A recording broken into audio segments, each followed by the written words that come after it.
अस्सलाम वालेकुम नाज़रीन, दस्तक में खुशामदीद। मैं हूं अम्मार यासिर।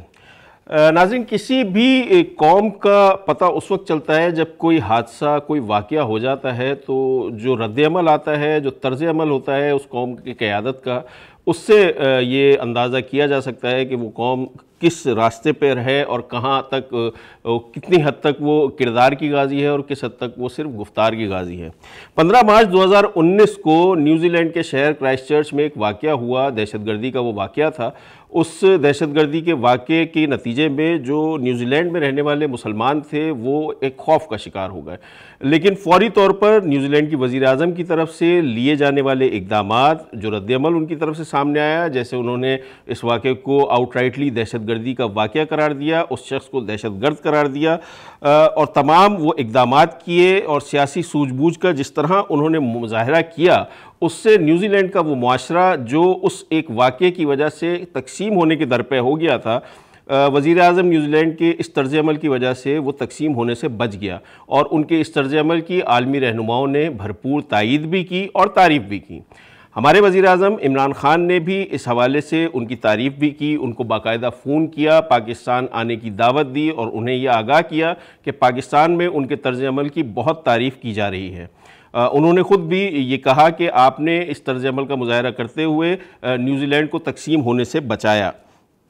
पाकिस्तान के अवाम की तरफ से भी न्यूजीलैंड की वज़ीर-ए-आज़म की तारीफ़ हुई, वहाँ की क़यादत की तारीफ़ हुई, वहाँ पे जो रहने वाले थे न्यूजीलैंड के, जो लोग वहाँ पे रहते हैं, लोकल्स वहाँ के, उनके तर्ज़-ए-अमल की तारीफ़ हुई। किस तरह उन्होंने आने वाले दिनों में जब इस वाक़े के बाद मसाजिद में नमाज़ें हुई, किस तरह वहाँ के रहने वालों ने, जो मुसलमान नहीं थे, उन्होंने किस तरह वहाँ के मुसलमानों की हिफाजत की और किस तरह ह्यूमन शील्ड बन के नमाज के दौरान वो खड़े रहे। तो यहाँ के लोगों को, पाकिस्तान के अवाम को भी ये चीज़ बहुत पसंद आई और गुज़श्ता दिनों जंग में वहाँ कुछ हज़ारों अफराद ने क्राइस्टचर्च की उस मस्जिद का इंसानी उसके ज़रिए उन्होंने एक मॉडल बनाया और उसके न्यूजीलैंड के मुसलमानों के साथ इज़हार यकजहती किया, न्यूजीलैंड वालों के साथ इज़हार यकजहती किया। जुम्मे के रोज़ पाकिस्तान में कोयटा एक शहर है पाकिस्तान का, वहाँ पे एक वाक़या हुआ, बॉम्ब ब्लास्ट हुआ हज़ारगंजी में, सब्ज़ी मंडी में, और इस वाक़े में 20 अफराद शहीद हुए और मुतअद्दिद अफराद ज़ख्मी हुए। इस वाक़े के नतीजे में शहीद होने वाले जो लोग थे वो हज़ारा शिया हज़ारा कम्युनिटी से ताल्लुक़ रखते थे, जो काफ़ी अरसे से इस किस्म के वाक़यात का निशाना बनते चले आ रहे हैं। होना तो ये चाहिए था कि इमरान ख़ान साहब जो वज़ीर-ए-आज़म पाकिस्तान हैं, जिन्होंने बाकायदा फ़ोन करके न्यूजीलैंड की वज़ीर-ए-आज़म को उनके तर्ज़-ए-अमल पे मुबारकबाद दी थी, उनके तर्ज़-ए-अमल की तारीफ़ की थी, अगर वज़ीर-ए-आज़म इमरान ख़ान उसके फ़ौरन बाद ही, इस वाक़े के फ़ौरन बाद ही, दूसरे रोज़ ही फ़ौरी तौर पर कोयटा जाते और वहाँ पे जो लोग इस वक्त एहतजाज कर रहे हैं, मुज़ाहिरीन वहाँ बैठे हुए हैं धरना दिए हुए, उनसे जाके मिलते, तो शायद जो तक़सीम दर तक़सीम होते हुए हम लोग हैं वो शायद बेहतर हो जाते और सूरत हाल बेहतर होती, एक आवाम को मैसेज जाता, जो लोग वहाँ पे मुतासिर हुए हैं उनको एक मैसेज जाता कि उनका मुल्क, उनकी हुकूमत उनके साथ खड़ी है, उनकी कौम उनके साथ खड़ी है, और साथ ही जो दहशतगर्द हैं उनको भी एक मैसेज जाता कि अब उनकी ये दहशतगर्दी नहीं चलेगी। उसको अंग्रेज़ी में कहते हैं कि action speaks louder than words. तो इस वक्त ज़रूरत ये थी कि वज़ीर-ए-आज़म साहब जाते, कोयटा जाते और वहाँ जाके उन लोगों से इज़हार यकजहती करते। और सिर्फ वज़ीर-ए-आज़म इमरान ख़ान पे ही क्या मुनहसर है कि दीगर सियासी जमातें, जो मेन स्ट्रीम सियासी जमातें कहलाती हैं, पाकिस्तान पीपल्स पार्टी हो या पाकिस्तान मुस्लिम लीग नून हो, बिलावल भुट्टो ज़रदारी हो, मियाँ नवाज़ शरीफ हो, शहबाज शरीफ साहब हो, हमज़ा शहबाज शरीफ साहब हो, इनमें से भी कोई शख्सियत वहाँ नहीं गई, उन लोगों के साथ कोई इज़हार यकजहती नहीं किया गया, जिससे ऑब्वियसली एक बैड टेस्ट उसको अगर कहा जाए तो वो गलत नहीं होगा। अभी भी वक्त ऐसा गुज़रा नहीं है, अगर ये लोग चाहें तो वहाँ जाके ये सब कुछ कर सकते हैं, क्योंकि कोयटा में इस वक्त भी 4 रोज़ के बाद भी ये धरना जारी है और अभी तक उन ख़ानदानों के ज़ख्मों पर मरहम रखने के लिए जो लोग गए हैं उन्होंने बड़ा काम किया। जो लोग गए हैं, हुकूमती वज़रा चंद गए हैं, आज शहरियार आफरीदी साहब भी गए, उनके साथ जुल्फ़ी बुखारी साहब भी मौजूद थे, अली जैदी साहब भी गए, उसके अलावा जो सियासी जमातें, बलूचिस्तान की सियासी जमातें हैं, वहाँ पे वो लोग, उनके सियासी लोग भी गए। लेकिन वज़ीर-ए-आज़म अगर जाएँ तो शायद उससे उनके दुखों का कुछ मदावा हो सके, दहशतगर्दों को कोई पैगाम दिया जा सके, शायद उससे कुछ पाकिस्तान के मुआशरे में बेहतरी आ सके। जो दहशतगर्दी का अफरीत पाकिस्तान के मुआशरे में फैलता चला जा रहा है, जिसको रोकने के लिए नेशनल एक्शन प्लान बनाया गया है, जिसको रोकने के लिए इक़दामात किए जा रहे हैं, सिक्योरिटी फोर्सेस हमारी इक़दामात कर रही हैं, उसको कामयाब बनाने की ज़िम्मेदारी थोड़ी बहुत हमारी सियासी क़यादत पर भी आयद होती है। उनकी भी थोड़ी बहुत ज़िम्मेदारी ये बनती है कि वो आवाम को ये यकीन दिलाएं, उन आवाम को उनके साथ खड़े होकर ये यकीन दिलाएं कि मुश्किल वक्त में वो लोग उनके साथ हैं।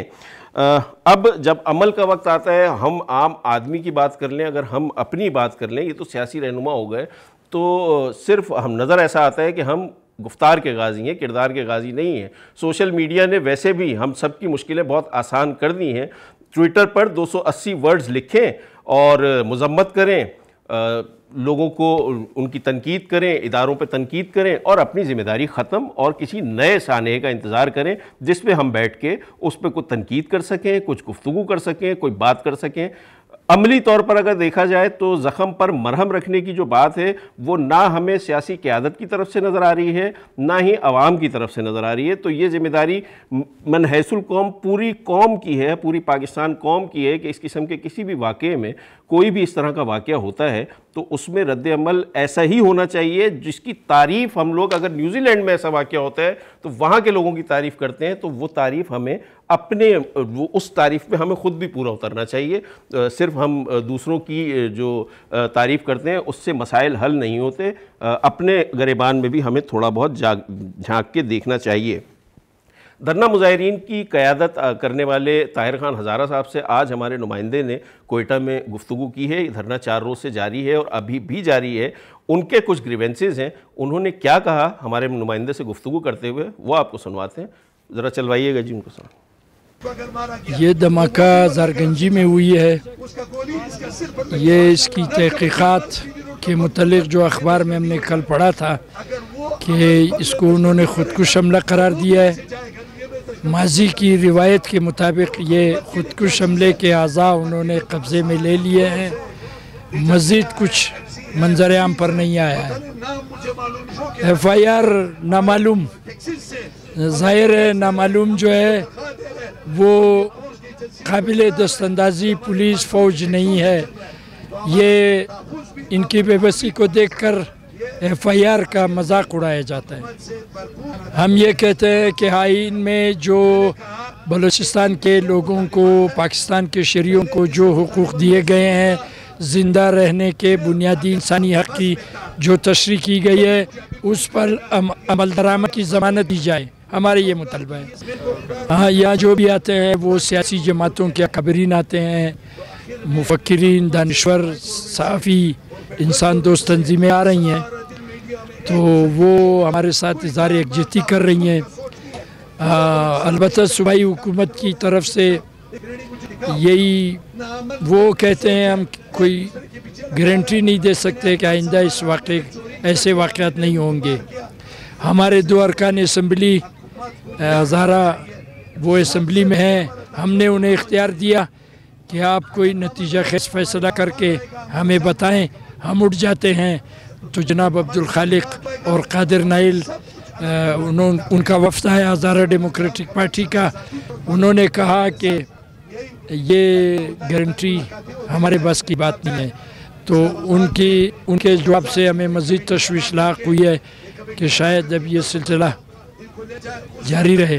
नहीं, अर्ज़ ये है कि ये हमारे अब ज़ाहिर धरने में हर एक ये ख्वाहिश ज़ाहिर करता है कि हम भी बारना चाहते हैं, तो हम किसी को रोकने इखलाकी तौर पर दुरुस्त नहीं समझते।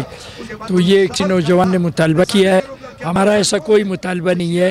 माजी में नवाज शरीफ साहब आए, आर्मी चीफ साहब आए, चीफ जस्टिस साहब पाकिस्तान आए, उन्होंने हमें यकीन दहानियाँ की और नतीजा आपके सामने है।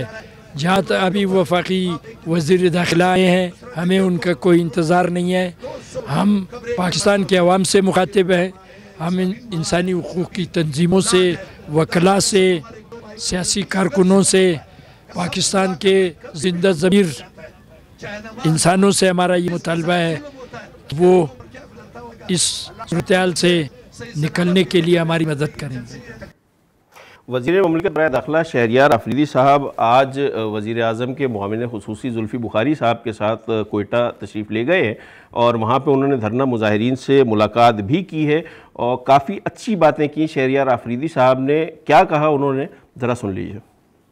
बॉम्ब ब्लास्ट से जिससे कीमतें पाकिस्तानी जानें ज़ाया हुई हैं, उनके वरसा और हज़ारा कम्युनिटी जो हमारी इज़्ज़त हैं, हमारी पहचान है, हमारी बुनियाद हैं, वो हम में से हैं।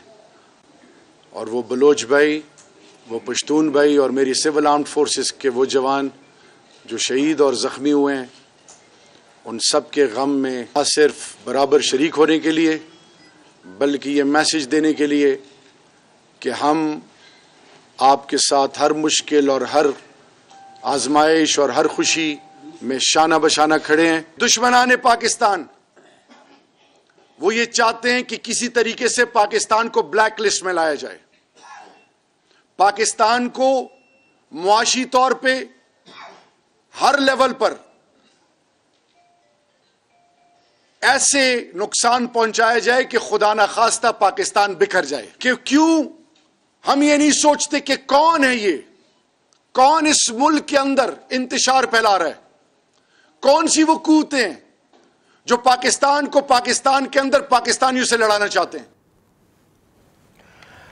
इस धमाके में सिर्फ हज़ारा बरादरी के लोग ही शहीद नहीं हुए बल्कि उनकी हिफाजत पर मामूर पुलिस एहलकार और एफसी के जवान भी शहीद हुए। और ये तमाम लोग, इन तमाम लोगों के ख़ानदान अगर ये मुतालबा करते हैं कि उनको इंसाफ फराहम किया जाए तो वो इसमें हक बजानिब हैं। आज इसी धमाके में ज़ख्मी होने वाले एक एफसी एहलकार भी शहीद हुए। शहरियार आफरीदी साहब ने उनकी नमाज जनाजा में शिरकत भी की। ये तमाम लोग हमारे लोग हैं, इनकी हिफाजत करना और इनको जो जैसे वो फरमा रहे थे कि ज़िंदगी ज़िंदा रहने का जो बुनियादी हक है वो फराहम करना हमारी ज़िम्मेदारी है। सिर्फ हुकूमत की ही नहीं, हम तनकीद करने के लिए तो हमारे लिए बहुत आसान है कि बैठ के तनकीद हम यहाँ बैठ के कर लें, लेकिन जो आम आदमी की भी ज़िम्मेदारी बनती है टुवर्ड्स सोसाइटी, वो भी हमें अदा करनी चाहिए। सिर्फ सोशल मीडिया पे बैठ के बात कर लेने से, 3 लाइनें लिख देने से ये ज़िम्मेदारी किसी भी तरह अदा नहीं होती। एक ब्रेक प्रोग्राम में शामिल करेंगे नाज़रीन। ब्रेक के बाद हम अपने कोयटा के ब्यूरो चीफ से आज की सूरत हाल के हवाले से, आज जो शहरियार आफरीदी साहब ने वहाँ का विज़िट किया है उस हवाले से मज़ीद तफसीलात मालूम करेंगे। एक ब्रेक के बाद दोबारा हाजिर होते हैं।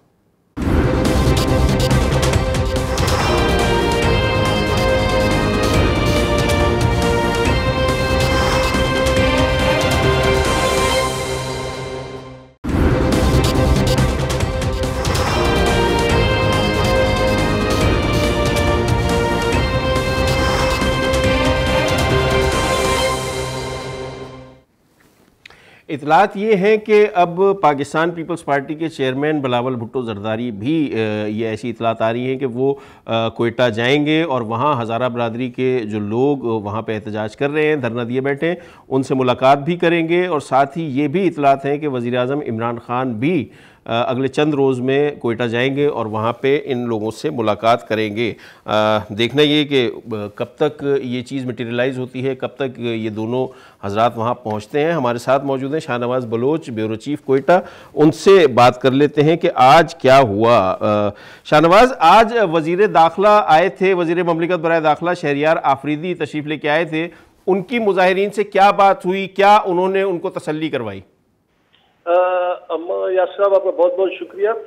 उन्होंने जब यहाँ एक रोज़ा दौरे कोयटा के लिए पहुँचे तो उन्होंने सबसे पहले टाउन इमाम बारगाह गए, जहाँ पर उन्होंने लवाकिन से जो है इज़हार ताज़ियत की और वहाँ जो बेटे उलमा से उनसे इज़हार हज़ारे कम्युनिटी के साथ इज़हार यकजहती की। लेकिन अभी जो बड़ी डेवलपमेंट जो हमारी इत्तलात के मुताबिक आ रही है कि अभी जो है शहरियार आफरीदी और वज़ीर आला बलूचिस्तान की मुलाकात हुई धरना मुजाहिरीन के साथ और उनको यकीन दहानी कराई है, जिसके बाद धरना खत्म करने का ऐलान किया गया। अब तक जो इत्तलात अभी जो आपके प्रोग्राम के अभी भी जो हमें इत्तलात मौसूल हो रही है कि उनके दरमियान मुज़ाकरात हो चुके हैं और उन्होंने धरना खत्म करने का ऐलान किया है। इससे कबल जो बातचीत चल रही थी मुज़ाकरात के लिए, शहरियार आफरीदी ने कहा था कि किसी सूरत भी दहशतगर्दों से रियायत नहीं की जाएगी, बल्कि जो मुलविस हैं उनके खिलाफ ऑपरेशन किया जाएगा।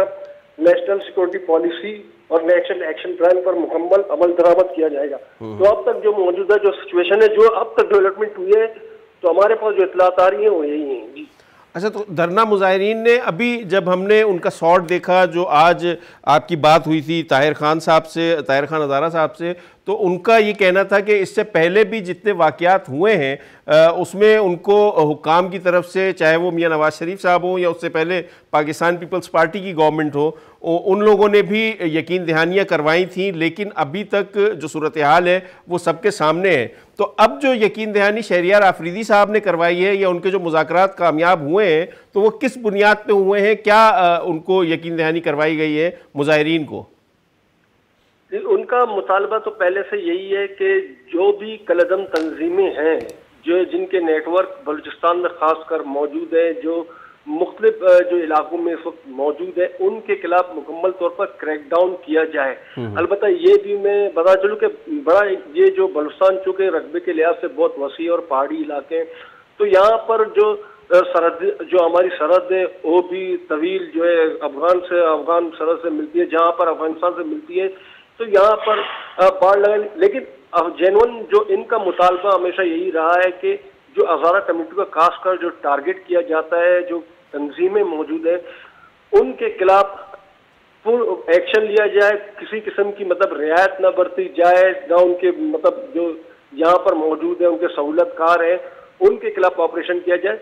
तो उनका पहला यही जो है मुतालबा यही है कि जितने दहशतगर्द तंजीमें हैं जो खासकर जो फिरका वाराना दहशतगर्दी फैलाना चाहते हैं, उनके खिलाफ ऑपरेशन किया जाए। जिस तरह अब जो ये वाक़या हुआ, जिस तरह गुज़िश्ता दिनों आपके साथ प्रोग्राम इनका के मुख्तलिफ ऑर्गेनाइजेशन है, तो यहाँ पर उनके छोटे छोटे जो है और नेटवर्क मौजूद होते हैं, लेकिन चूँकि माजी की निस्बत हमने देखा कि 9 महीने पहले जिस तरह आपने कहा कि नवाज शरीफ के तो शायद खान अब्बासी आखिरी वक्त में वज़ीर आज़म थे, और इस दौरान एहसान इकबाल भी यहाँ आए थे, तो उन दिनों भी जो है हज़ारा कम्युनिटी ने धरना दे रखा था जब उन पर हमला हुआ था।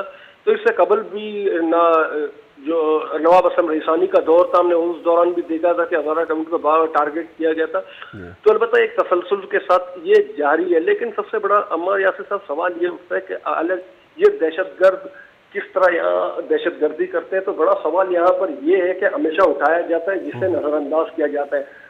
बलूचिस्तान में इस वक्त क्वेटा में जो उसकी जेन्युइन आबादी जो है वो अगर उसे देखा जाए तो 15 लाख के करीब होगी। तो यहाँ पर जो है बड़ी तादाद जो है अफगान माजरीन की है। तो इसका इज़हार तो खुद पॉलिटिकल जमातों ने भी किया है और अस्करी क़यादत ने भी किया कि बात अफगान माजरीन दहशतगर्दी में मुलविस है, और खासकर ये जो शिद्दत पसंदी की कार्रवाइयाँ हैं, इनमें खासकर इनके सहूलतकार हो या दहशतगर्द, वो बराह रास्त इनमें मुलविस है। चंद ऐसे अफगान माजरीन है, और यहाँ की पॉलिटिकल जो कॉन्फ्रेंस जमाते हैं वो या के मौजूदा वज़ीर आज़म। अच्छा शाहनवाज, ये बताइएगा, आपकी कथा कलामी हो रही है, माजरत चाहता हूँ, मुझे ये बताइएगा कि ये इतलात भी है कि शायद वज़ीर आज़म इमरान खान भी वहाँ आएंगे आने वाले दिनों में, और बिलावल भुट्टो जरदारी भी वहाँ तशरीफ ला रहे हैं क्वेटा। आपके पास ऐसी कोई इतलात है?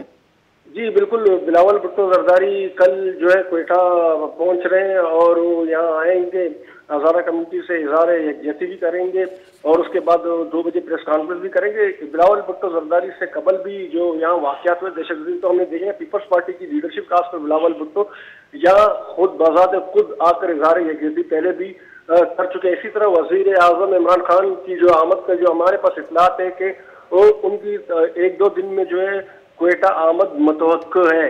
तो इस वक्त तक जो धरना मुजाहिरीन का मुतालबा जो मुख्तलिफ तरीकों से सामने आ रहा था, जिस तरह हम देखा ताहिर हज़ारा जो कह रहा था कि वज़ीर आज़म के आने से भी कुछ नहीं होगा, अलबत्ता इनका मुतालबा जो जेन्युइन यही है कि जिस तरह से हज़ारा कम्युनिटी को बार बार जो टारगेट किया जा रहा है, जो अदम तहफ़्फ़ुज़ का शिकार है खासकर बलूचिस्तान के अंदर, तो उनको प्रॉपर तहफ़्फ़ुज़ फराहम किया जाए, बल्कि उस माहौल को ही ख़त्म किया जाए जिस खौफ के माहौल में इस वक्त हज़ारा कम्युनिटी रह रही है, जिस तरह उनको टारगेट किया जा रहा है। हालांकि अब देखते हैं कि पूरी तरह से यहाँ की कॉन्फ्रेंस जमातें हों, जो सियासी जमातें, वो हज़ारा कम्युनिटी के साथ हमें नजर आती हैं। यहाँ की बड़ी जमातें national party, Balochistan national party Mengal हो, बलूचिस्तान अवामी पार्टी जो मौजूदा क़यादत है, जो पहले मुस्लिम लीग से वाबस्ता तो अभी इसमें शामिल है, तो इन सबको हम देखते हैं कि वो हज़ारा कम्युनिटी के साथ इस मामले में हर वक्त बलूचिस्तान की जो पॉलिटिकल लीडरशिप है वो इनके साथ खड़ी रही है, और उनका भी इस हवाले से यही कहना है कि जो यहाँ पर दहशतगर्दी, क्योंकि आप भी हमारे यहाँ से साथ जानते हैं कि बलूचिस्तान का जो माशरती ढांचा है, अगर उसको तारीखी तनाजुर में हम देखें तो तारीखी तौर पर यहाँ पर मुख्तलिफ अक़वाम, मुख्तलिफ मज़ाहिब और मुख्तलिफ फ़िरक़े सालों से, सैकड़ों सालों से यहाँ रह रहे हैं। तो ये कभी इस तरह का माहौल पैदा नहीं हो, बल्कि यहाँ पर रवादारी जो है, यहाँ पर एक दूसरे के कल्चर, एक दूसरे के त्योहारों पे शरीक होना यहाँ का एक ब्यूटी, जिसे खूबसूरत कल्चर कहते हैं। अलबत्ता अगर देखा जाए तो जो आलमी अमन का एक नारा लेकर जो सर्द जंग के बाद हो या 9/11 का वाक़या होने के बाद जिस तरह इस रीजन में एक नई शिद्दत पैदा हो गई, तो उसके बाद जो है सूरत हाल तब्दील हुई है। बहुत बहुत शुक्रिया। हमारे साथ गुफ्तगू कर रहे थे ब्यूरो चीफ शाहनवाज बलोच, और तफसील से हमें बता रहे थे कि अब इतलात ये हैं कि कल बिलावल भुट्टो जरदारी साहब भी वहाँ तशरीफ़ ले जाएंगे, और इमरान खान साहब जो वज़ीर आज़म हैं पाकिस्तान के, वो भी आने वाले दिनों में कोयटा जाएंगे और इजहार यकजहती करेंगे वहाँ की कम्यूनिटी, हज़ारा कम्यूनिटी के साथ। गो के वहाँ की हुकूमत ने अभी जैसे फरमाया शाहनवाज ने कि जाम कमाल जो वज़ीर आला बलूचिस्तान हैं उनकी और शहरियार आफरीदी साहब की मुलाकात हुई है, और धरना मुजाहिरीन ने इतलात के मुताबिक धरना ख़त्म करने का ऐलान कर दिया है। अब जो धरना देने वाले लोग थे, जो हज़ारा कम्युनिटी के लोग हैं, उनको वहाँ पे सिक्योरिटी भी प्रोवाइड की गई। जो धमाका हुआ उसमें सिक्योरिटी फोर्सेस के लोग भी शहीद हुए हैं।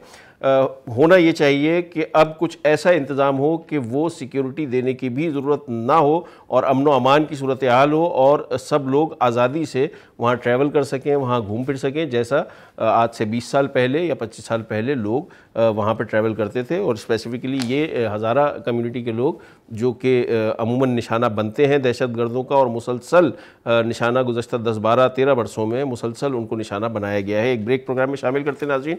ब्रेक के बाद पाकिस्तान की मुआशी सूरत हाल के हवाले से गुफ्तगू करेंगे। ब्रेक के बाद दोबारा हाजिर होते हैं।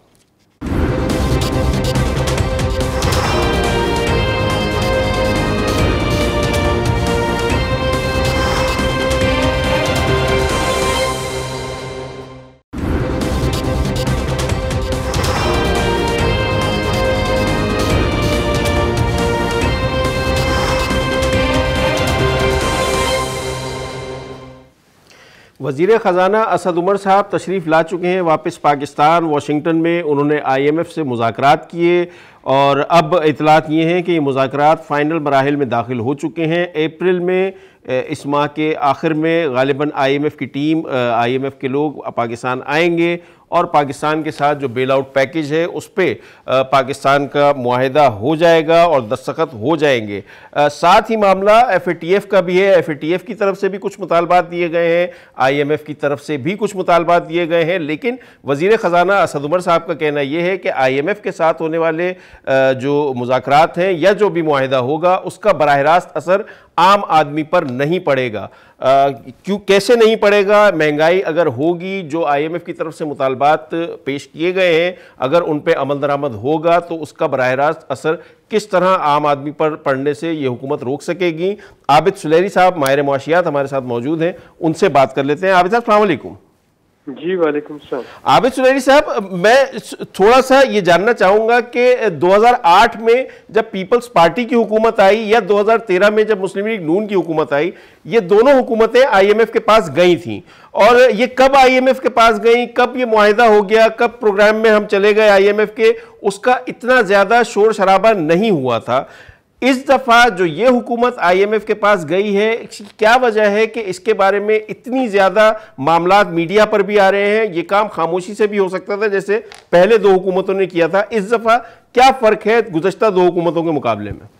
देखिए, गुज़श्ता जो दोनों हुकूमतें थी वो आते ही IMF में चली गई थी, हुकूमत संभालते ही, और उस वक्त जो मईशत के हालात थे वो सबके सामने थे, बड़े दगरदगू थे, और उस वक्त जो lender of the last resort के पास जाना जो था फौरी तौर पे उनके लिए ज़रूरी था। पीपल्स पार्टी ने इंटरनेशनल सपोर्ट मोबिलाइज करने की कोशिश की थी। एक friends of democratic Pakistan forum का इनेकाद भी किया गया था, लेकिन उस पर कोई बहुत ज़्यादा पैसे इकट्ठे नहीं हो सके थे दोस्त ममालिक की तरफ से। PMLN ने भी जब इधर उधर कोशिश की हमसाया दोस्त ममालिक के पास जाने की, तो सिर्फ सऊदी अरब से $1.5 बिलियन जो था वो मिला था। उसके पास भी IMF के पास जाने के अलावा फौरी तौर पे कोई रास्ता नहीं था।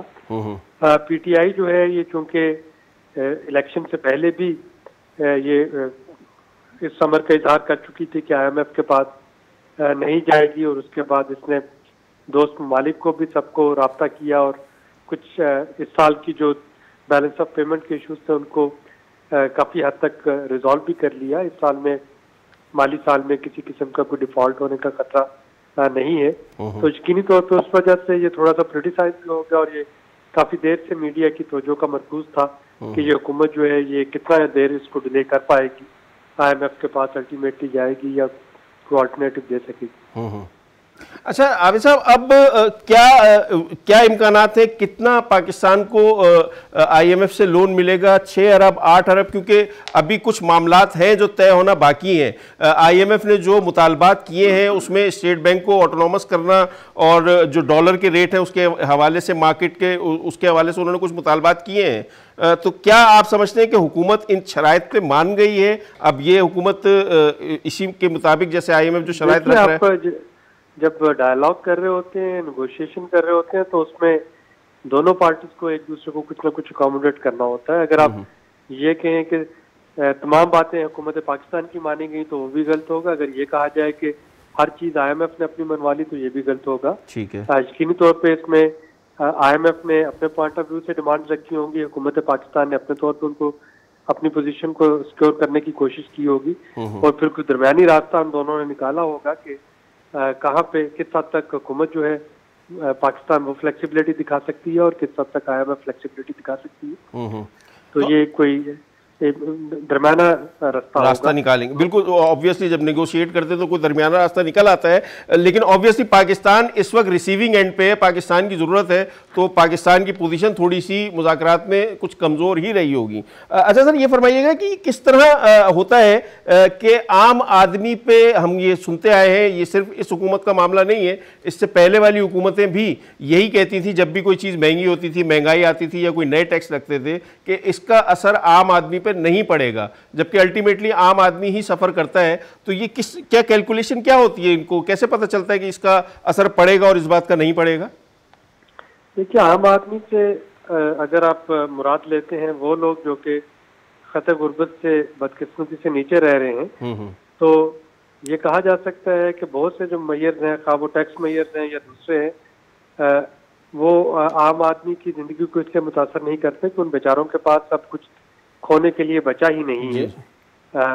वो ऑलरेडी पॉवर्टी लाइन से नीचे हैं, और यकीनी तौर पे जो इन्फ्लेशनरी मैयर्स हैं, वो अगर उनका सबसे ज़्यादा किसी को इम्पैक्ट होता है तो वो मिडिल क्लास होती है, और मिडिल क्लास में भी लोअर मिडिल क्लास जो है वो उसकी सबसे ज़्यादा मुतासर होती है।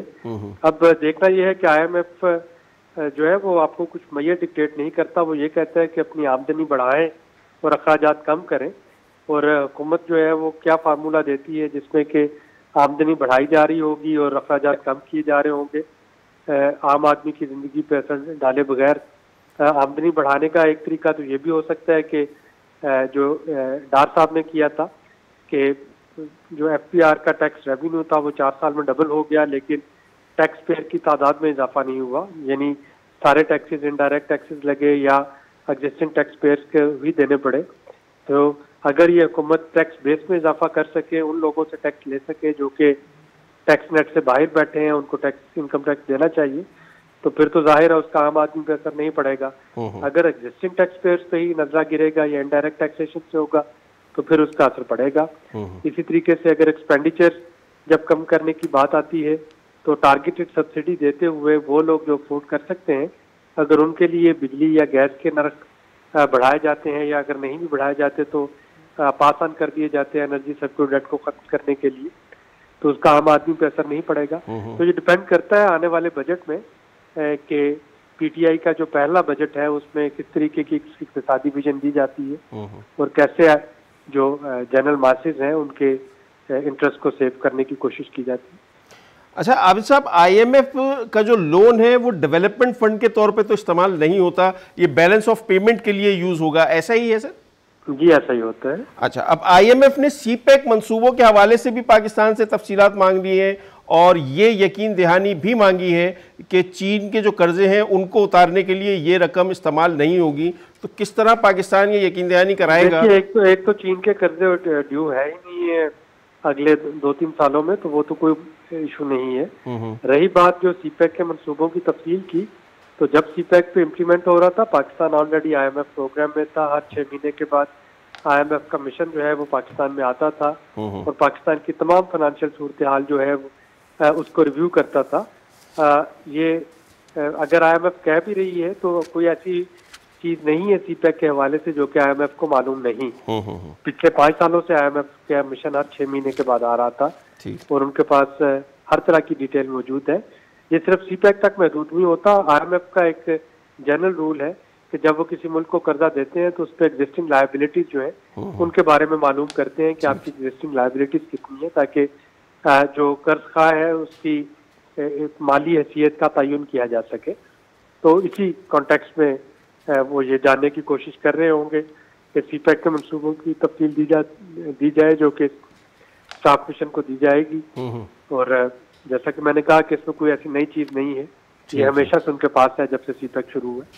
बहुत बहुत शुक्रिया आबिद सुलैरी साहब, माहिर मुआशियात हमारे साथ मौजूद थे। तफसील जो पाकिस्तान के वज़ीर ख़ज़ाना के मुज़ाकरात हुए हैं IMF के साथ और अब मुआहदे पर दस्तखत होने जा रहे हैं इस महीने के आखिर में, उसके हवाले से आगाह कर रहे थे। आज के प्रोग्राम से नाज़रीन हमें इजाज़त दीजिए, कल नए मौज़ूआत के साथ दोबारा हाजिर होंगे। खुदा हाफिज़।